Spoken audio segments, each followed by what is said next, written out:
CCB inspector Thimmegowda ಆತ್ಮಹತ್ಯೆ ಮಾಡಿಕೊಂಡಿರುವಂತ ಪ್ರಕರಣಕ್ಕೆ ಸಂಬಂಧಪಟ್ಟ ಹಾಗೆ ತಿಮ್ಮೇಗೌಡ ಅವರ ಸಾವಿನ ಬಗ್ಗೆ ಅವರ ಕುಟುಂಬಕ್ಕೆ ಈಗ ಅನುಮಾನ ಇದೆ.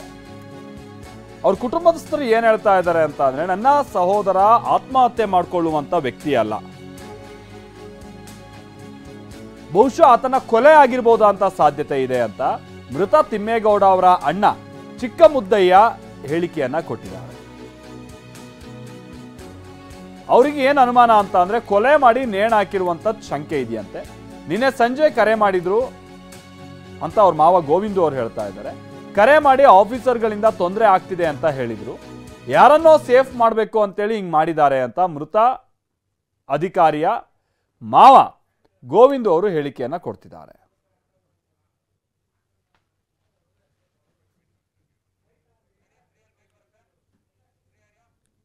ಹೊಡೆದು ಹಾಕಿ ಇವರು ಹೊಡೆದು ತಂದು ಹಾಕಿರೋ ಸರ್. ಇದು ಯಾರೋ ಈ ರಾಜಕೀಯ ವ್ಯಕ್ತಿಗಳು ಅಥವಾ ಅವ್ರ ಕಡೆ ಇವ್ರ ಕಡೆ ಸಂಬಂಧ ಇದು ಕೇಸ್ ಇದು ಮಾಡ್ಬೇಕಂತ ತಂದು ಹೊಡೆದು ಹಾಕಿರೋದು ಸರ್. ಒತ್ತಡ ಅದೇ ಸರ್, ಒತ್ತಡ ಇದು ವಿಷಯ ಗೊತ್ತಿಲ್ಲ ಸರ್. ಒತ್ತಡ ಇಲ್ಲದೇ ಈ ಥರ ಅಲ್ಲ ಸರ್, ಒತ್ತಡ ಆಗಿದೆ ಸರ್. ಈಗ ಕೆಲಸದ ಒತ್ತಡ ಜಾಸ್ತಿ ಆಗಿ ಸರ್. ಈ ಥರ ಏನು ಒಳಗೆ ಕಿರಿಕಿ ಒಬ್ಬ ಅರೆಸ್ಟ್ ಮಾಡಿದ್ರು ಸರ್ ನೆನ್ನೆ ಮನೆಗೆ ಒಂದು ವಾರದ ಒಬ್ಬ ಅರೆಸ್ಟ್ ಮಾಡಿದ್ರು ಸರ್.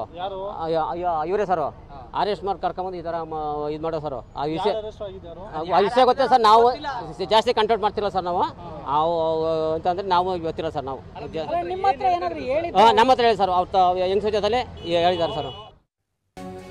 ಆಮೇಲೆ ತಿಮ್ಮೇಗೌಡ ಅವರ ಈ ಹಿಂದಿನ ಕೆಲ ಹಿಸ್ಟ್ರಿಯನ್ನ ನಾವು ಕೆದಕ್ತಾ ಹೋದಾಗ ಅವ್ರ ವಿರುದ್ಧವಾಗಿ ಒಂದು ಅತ್ಯಾಚಾರದ ಕೇಸ್ ದಾಖಲಾಗಿತ್ತಂತೆ. 2004ರಲ್ಲಿ ತಿಮ್ಮೇಗೌಡ ಅವರ ವಿರುದ್ಧವಾಗಿ ಒಂದು ಅತ್ಯಾಚಾರ ಪ್ರಕರಣ ದಾಖಲಾಗಿತ್ತು. ಹಾಸನದಲ್ಲಿ ಅವರು ಕೆಲಸ ಮಾಡ್ತಾ ಇದ್ದಾಗ ಅವ್ರ ವಿರುದ್ಧವಾಗಿ ರೇಪ್ ಕೇಸ್ ದಾಖಲಾಗಿತ್ತು. DNA ಟೆಸ್ಟ್ ನಲ್ಲಿ ಆ ಮಗು ತಿಮ್ಮೇಗೌಡರದ್ದೇ ಅಂತ ದೃಢ ಕೂಡ ಆಗಿತ್ತಂತೆ. ನ್ಯಾಯಾಲಯದಲ್ಲಿ ಇದಕ್ಕೆ ಸಂಬಂಧಪಟ್ಟಂಗೆ ವಿಚಾರಣೆ ಆರಂಭ ಆಗಬೇಕಾಗಿತ್ತು. ಆಗಸ್ಟ್ 31ಕ್ಕೆ ವಿಚಾರಣೆಗೆ ದಿನಾಂಕ ನಿಗದಿಯಾಗಿತ್ತು.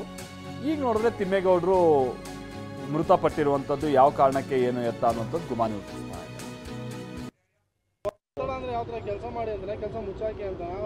ಕೆಲಸ ಅದು ಸೇಫ್ ಮಾಡೋಕ್ಕೆ ಏನೋ ಮಾಡಿದಾರೆ ಸರ್. ಇವರು ಒತ್ತಡ ಕೊಟ್ಟಿದ್ದಾರೆ ಎಲ್ಲ ಸೇಫ್ ಮಾಡೋಕ್ಕೆ, ಯಾರನ್ನೋ ಸೇಫ್ ಮಾಡೋಕ್ಕೆ ನೀನು ಹಿಂಗೆ ಮಾಡೋ ಹಂಗೆ ಮಾಡೋ.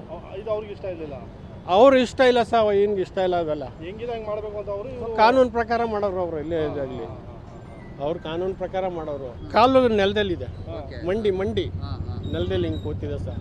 ಹೊಡೆದ್ಬಿಟ್ಟು ತಗೊಂಡೋಗಿ ನೇತಾಕಿರೋದು ಸರ್. ಅವ್ರಾಗ ಅವ್ರು ಮಾಡ್ಕೊಳ್ಳೋಂಥವ್ರಲ್ಲ. ಎಂತೆಂಥ ಕೇಸ್ ಅವರು ಎದುರಿಸ್ಕೊಂಬಂದಿರೋರು. ಅವರು ಆತ್ಮಹತ್ಯೆ ಮಾಡ್ಕೊಳ್ಳೋ ವ್ಯಕ್ತಿನೇ ಅಲ್ಲ ಸರ್. ಕೊಲೆ ಅಂತ ನೀವು ಕೊಲೆ ಸರ್, ಕೊಲೆ.